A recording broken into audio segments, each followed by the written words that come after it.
local school in New York, PS24, who has actually implemented social emotional learning into their classrooms and into the culture of their buildings so that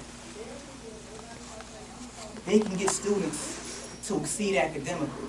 But they know in order to do that, that they had to work on them, the students as characters. And the thing that you find about social emotional learning is that we too, as adults and as educators, can benefit from these type of structures and these programs as well. So I'm going to go ahead and start the video. It's a short video.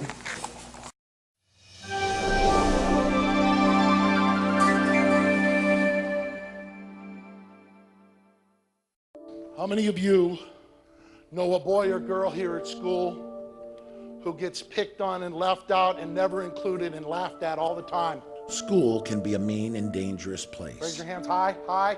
Evidenced by headline-grabbing tragedies and subtle daily slights. Gina, why don't you shut up? Who cares what you think? Fortunately, there is growing consensus that teaching social and emotional skills in school can make a difference. We're going to use it as a tool to help us solve problems. And there are a number of programs like Resolving Conflict Creatively that teach those skills. To the room and said, "You going to wear those old rags to school?"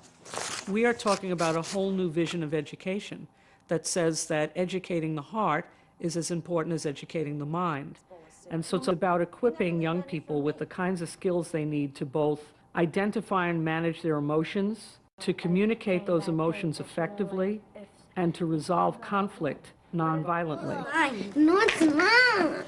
As part of a school-wide effort to create a positive environment, fourth graders at Brooklyn's PS24 act as peace helpers, teaching younger students how to handle conflicts. When the peace helpers were helping solve the conflict, what did you see the peace helpers do?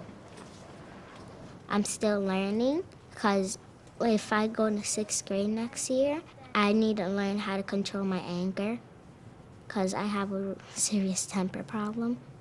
Emotional intelligence is just a key human skill, but it also turns out that kids who are better able to manage their emotions, for example, actually can pay attention better, can take in information better, can remember better. In other words, it helps you learn better.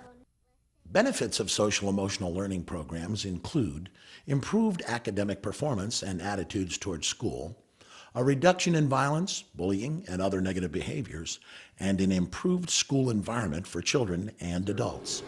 You know, we're just seeing great behaviors. So, as part of a district-wide mandate, schools in Anchorage, Alaska have adopted comprehensive social emotional learning curriculum standards. I am a curriculum coordinator, so I am seen in the same office as the language arts coordinator, the math coordinator, the health coordinator, etc. To show just visually, politically, everything else that we are going to value this like we value any of our other curriculum. A lot of my job is to look at the already adopted curriculum and say, okay, here's a place where if I was teaching this reading lesson, I could also hit this social emotional learning standard at the same time. What are some of the cool-headed thoughts he could have? We're all under the gun to improve our test results, the academics, but it's a whole lot more fun to start focusing on that connection with kids and helping people feel good about where they are. The other will follow. Our teachers, I think, are much happier. They like their kids. Good job, kiddo. Excellent. Practice being cool-headed this weekend. There's research out now that shows that kids involved in intentional social emotional learning programs like we're trying to do right here scored on average 10% higher on their standardized tests. So what are we giving up? We're giving up, higher referrals. We're giving up violence in our schools. What are we getting?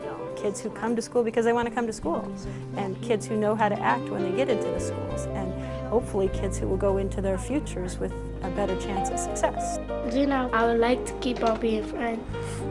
And freeze. All right, yeah, nice job. For more information on what works in public education, go to edutopia.org.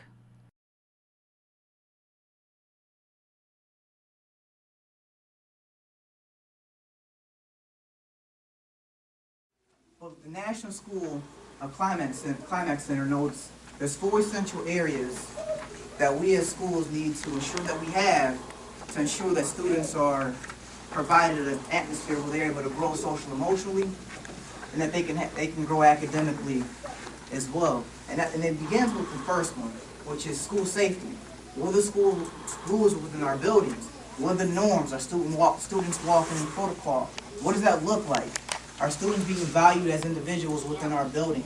Are they having regular dialogue with teachers? Again, relationships. Is there respect for diversity within our building or even within our district? Do students have the option or the ability to regularly communicate with his or her teacher and or peers? And also teaching and learning, being able to provide an atmosphere or an opportunity for teachers to grow as professionals with professional development. And also the institutional environment. So, has any school or any of the districts that you guys represent, has anybody fully implemented PBIS? What is the data shown since you guys have implemented PBIS within your schools? We've been doing it for 7 out of the 8 years, and we're actually in early learners. Okay. So we're preschool and kindergarten, and it shows significant, we have increased behavior.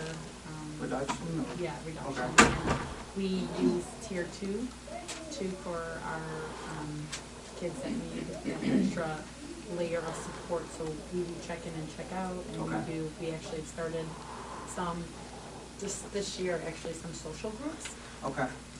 For some more role modeling, because we have some very, very at-risk kids right in our school. So we really see, we use the basic foundations of PBIS, and we use everything the same, but we just use a lot more visual supports, and we use a lot of songs, and right. Tear it down to the early childhood level, and it really works for our school. So. Okay. Also, the importance of routines and that hook. I feel like a lot of us are coming to the table at right? How many of you are administrators? How many times have you been in the classroom at the first 5 to 10 minutes of the classroom and there's really no order? Right? The first 5 to 10 minutes, if you aren't able to hook these kids in the first 5 to 10 minutes of your instruction, you're going to lose them for the rest of the period. We also use group guided interventions. I'm at a therapeutic day school, so it's easier for us to add it into our program. And it's pretty much, we call it GGI. It's more or less a circle of time. It's facilitated by a teacher, and it's more or less provides individuals an avenue to be able to just talk. You know, but there's parameters that have been set and put in place for GGI. You know, everything we talk about and share is confidential, right? And when we talk within GGI, we respect the opinions and thoughts of others, and we don't talk over one another, okay? Many schools have also went to school uniforms for obvious reasons, to take away the whole have versus the have-nots. And what I also liked and enjoyed from the video is the iMessages, which I think would work great with the elementary level school students. What was the iMessaging? It was more or less a cutout sheet. It was pink, and it more or less said I, and then it provides lines to write, and then because. So it provides the individuals an opportunity to be able to have dialogue with one another, so that individuals are able to gain the perspectives of others. So they partner up? Yes. And one thing that we also need to take away from this as teachers and or administrators is that when we address the emotional needs of students, academics, they will not suffer.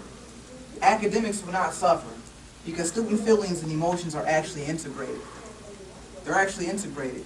And I think it's definitely important for us to take into consideration because, again, you got a lot of students that don't qualify for special education services and that may have issues where they're acting out and may exhibit those problematic behaviors. So when are they going to have the opportunity to help them work out some of the things that they struggle with?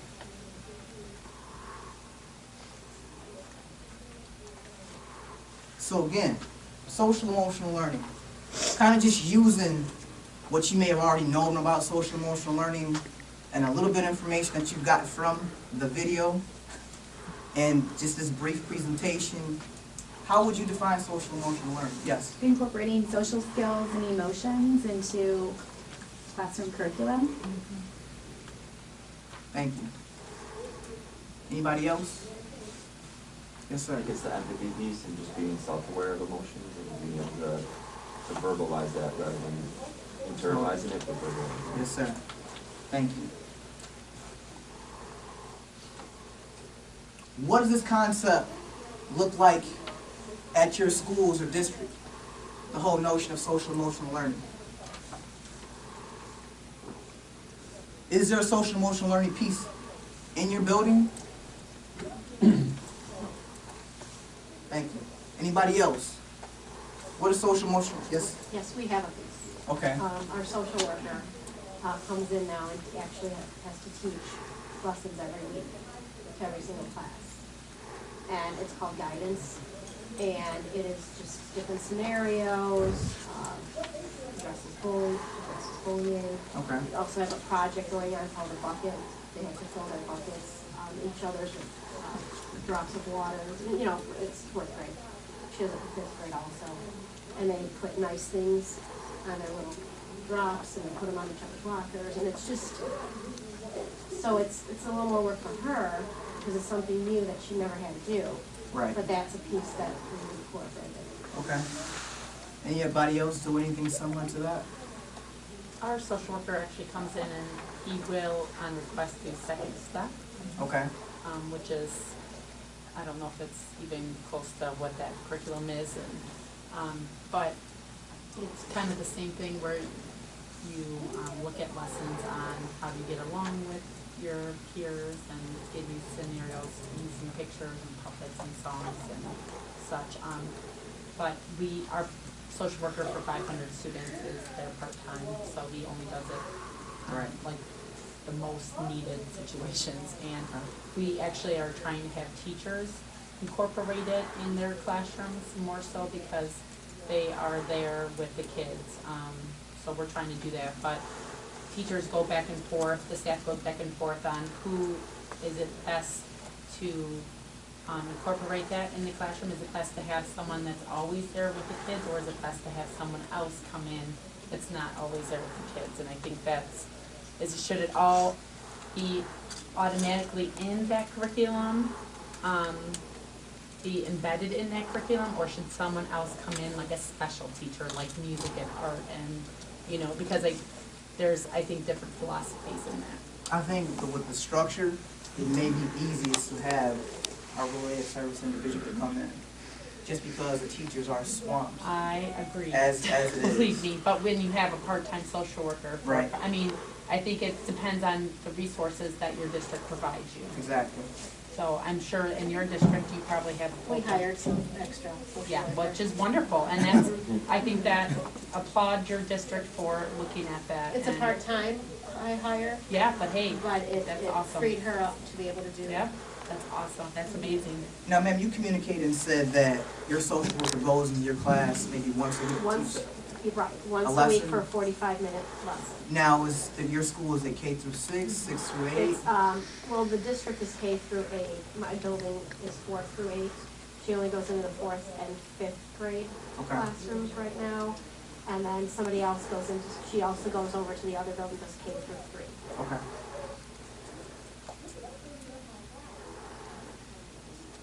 Would do it for the upper grades, but they have other exploratory commitments, so it wasn't possible at this time. And the last question is, what opportunities can educators or administrators provide in order to implement such programs in their buildings? It sounds like you guys have actually already addressed that within your district. Are there any other of you here today that see an opportunity to incorporate similar types of programs within your buildings?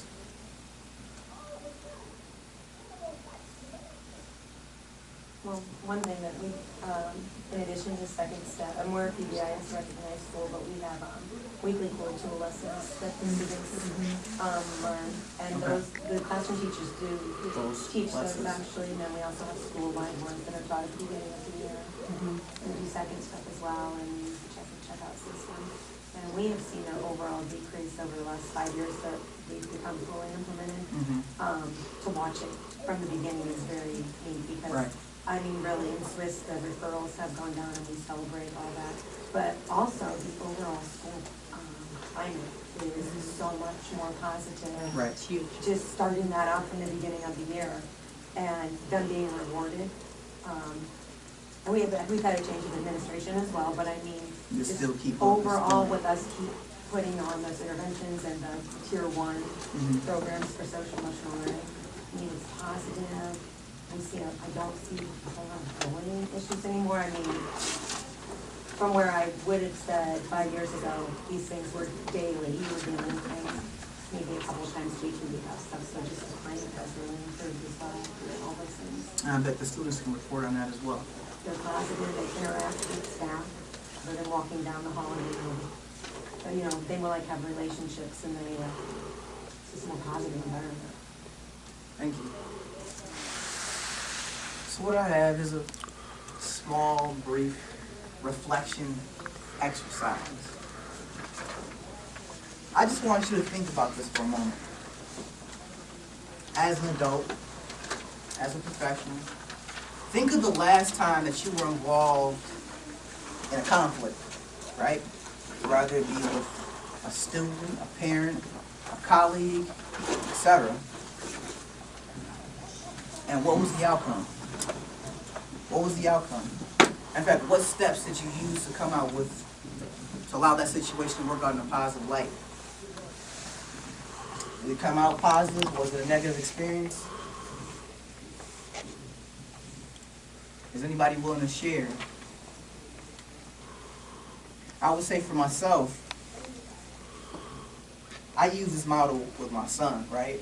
Because the big thing, him being a 3-year-old, been focusing on and trying to help him learn how to read, right? He's a reader, right? So the problem that he has, though, is that he would prefer to play, obviously, than read. So I define the problem. So I have to analyze the problem. Step 2. Why is it current? Why does he not want to go about reading? Why is he so frustrated with it? So what I had to do was implement a plan and say, you know what? I don't want him to be turned off by reading. He's making a lot of gains thus far, right? So instead of saying, you know what, it's time to read, I'll say, you know what? Well, I guess you can't read today. You're not going to be able to read today because you prefer to play and watch TV. Because you know what? It allows me to evaluate it, bless you, and get the actual result that I'm looking for. So allow him to get on board to take part in the reading activity, right? So this is actually the RTI model that we use, which I'm pretty sure we all use within our problem-solving meetings and as we look to evaluate students in our building. But this is actually a technique that we can even teach to our students and yet implement in our own lives as adults and as professionals.